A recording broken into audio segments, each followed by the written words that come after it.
कुपिण्डे दहको कथा यस्तो छ। धेरै वर्ष पहिले कुपिण्डे दह भएको ठाउँमा एउटा ठूलो गाउँ थियो। एक दिन भगवान बराह जोगीको भेषमा गाउँमा बाँस खोज्दै आउनुभयो। उनले धेरै घरमा सोधे तर कसैले पनि उनलाई बस्ने ठाउँ दिएनन्। दुखी भएर उनी एउटी बुढी आमाको झुपडीमा पुगे जसको एकजना छोरा थियो। उनले त्यहाँ बस्न पाउँछु कि भनेर सोधे। बुढी आमाले आफ्नो घरमा खाने र बस्ने व्यवस्था गर्न नसक्ने बताइन् तर पनि साधुले त्यहीँ बस्ने अनुमति मागे। बुढी आमाले जोगीलाई ढुटोको रोटी खान दिइनन्। त्यसपछि जोगीले भने भोलि बिहान भाले बाँसेको बेला डाँडामा जानु। बिहान पख जब बुढी आमा डाँडामा गइन् र तल हेरिन् गाउँ भएको ठाउँमा पानी भरिएको ताल देखिन्।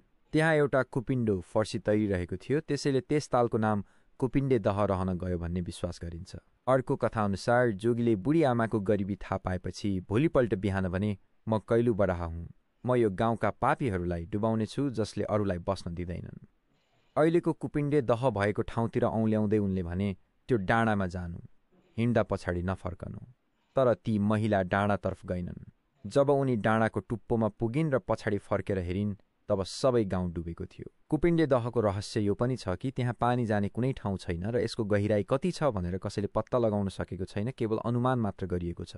यो दह धार्मिक पर्यटनको दृष्टिकोणले मात्र महत्त्वपूर्ण मानिन्छ तर यसको बारेमा वैज्ञानिक अनुसन्धान अहिलेसम्म गरिएको छैन। कुपिण्डे दहका केही अनौठा पक्षहरू छन्।